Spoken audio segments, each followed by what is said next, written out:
Hi everyone! For the last 2 weeks, a very important meeting happened in a very special place.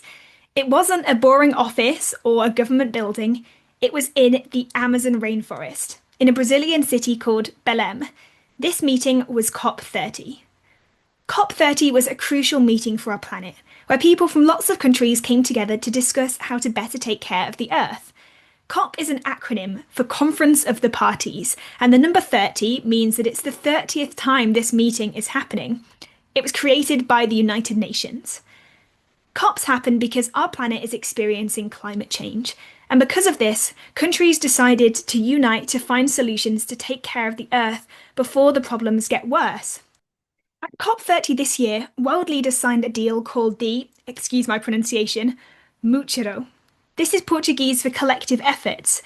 But what does it include and what actually happened? Well, there is a lot going on, way too much for us to go through now, but let's look at 5 key outcomes first. Firstly, they talked about money. We know that climate change is already happening, causing floods and droughts right now. The leaders agreed to triple, which means times by 3, the amount of money given to developing countries by the year 2035. This money is really important as it helps to mitigate, which means to help prevent, climate change and to adapt to it, to survive the changing conditions that are already here. It pays for things like research into renewable energy, building things that help to withstand the effects of climate change, and helping to protect and restore important forests. However, whilst it's good that countries want to increase the amount that's paid, this isn't as ambitious as some other countries were hoping for before the COP began. Originally, the target for giving this money was suggested to only be in 5 years' time, and there's still no agreed way of measuring or holding countries accountable to these targets. Secondly, there was a big talk about trade. Some countries want to regulate products so that if companies make them in polluting factories far away, they have to pay extra to sell them here. But others argue that this is unfair and hurts their economy. In the end, they couldn't agree on a final rule yet, and instead they promised that they would hold 3 big meetings to discuss how to do this fairly while working together, reporting back in 2028. Thirdly, we saw history being made with around 3,000 Indigenous people travelling to the conference. Indigenous people are those who originate from a particular region or country who choose to remain living in their ancestral home. At COP30, they demanded protection for their land and to stop fossil fuel expansion. This led to the creation of the Belém Action Mechanism, or BAM for short. This is a guide for switching to green energy, which promises that as we close down polluting industries, we must protect Indigenous people and support the workers involved so that nobody is left behind. Fourth is the Gender Action Plan. We know that when climate disasters happen, women and girls often suffer the most. This plan aims to make it so that women aren't just seen as victims of climate change, that they're part of the solutions. It means that climate decision making is more inclusive, ensuring that laws work for everyone. And finally, they had to address fossil fuels, the leading cause of climate change. At COP28, back in 2023, countries agreed for the first time about the need to stop using them as much. At this COP, Brazil wanted every country to sign a strict roadmap, a clear plan of exactly how and when they would stop using coal, oil and gas. This idea was backed by 88 countries. However, countries who rely on fossil fuels were very against it. In the end, the final deal was weaker than many hoped, and didn't include the roadmap for transitioning away from fossil fuels in the main text. But Brazil did announce its own plan to launch a fossil fuel roadmap, the Belém Mission to 1.5, which countries could sign up to, but it sits outside the main deal that was signed. Now, those agreements sound good, but getting them signed was incredibly difficult. In fact, lots of people are disappointed that it wasn't better. Here are some of the things that happened at COP that impacted the discussions.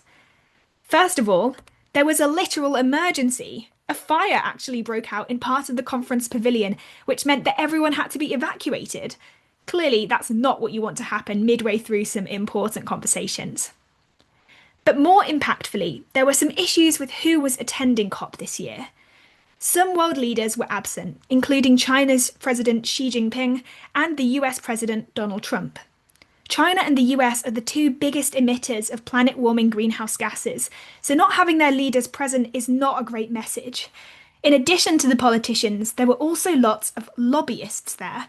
These are people who are paid by oil, gas, and coal companies to go to the meeting and persuade leaders not to make strict rules against the fossil fuels that make them money. At COP30, there were so many of these paid lobbyists that they outnumbered the representatives from almost any country. Think of it like this. Imagine we're trying to agree on a healthy school lunch menu for your school. But for every one student, like you guys, in the room, there are 10 people paid by junk food companies shouting, "Keep the crisps, keep the chocolate." As you can imagine, it made it very hard for the green voices at COP to be heard. But alongside the conference, people helped to hold it to account. Throughout the 2 weeks, the streets of Belém were just as busy as the meeting rooms.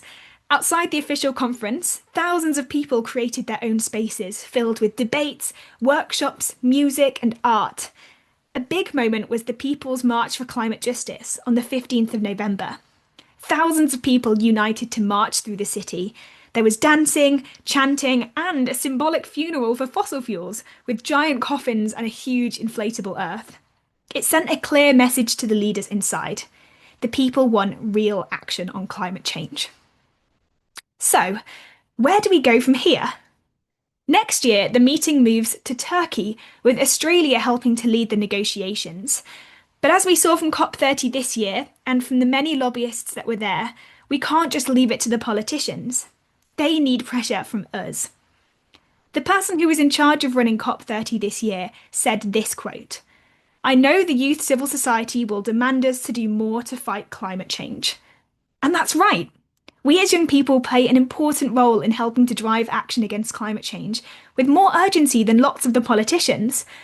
While we wait for the outcomes of COP to happen, and for COP31 next year, we can all do something to make a difference.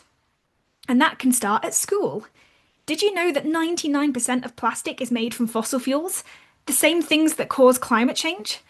That means that by reducing plastic usage at home and at school, we can reduce our impact on climate change. That's why your amazing work as part of Plastic Clever Schools is so important. You're starting to fix this problem yourself. But your voice can also go further. Remember the thousands of people who marched in Belém? They showed that voices matter, and yours do too. Whether it's through writing to your local MP, reminding your family to be sustainable, or making posters to put up around school to remind everyone of why it's important to do something for the environment, you all have a really important role to play. Thanks for listening, everyone, and keep up your amazing work.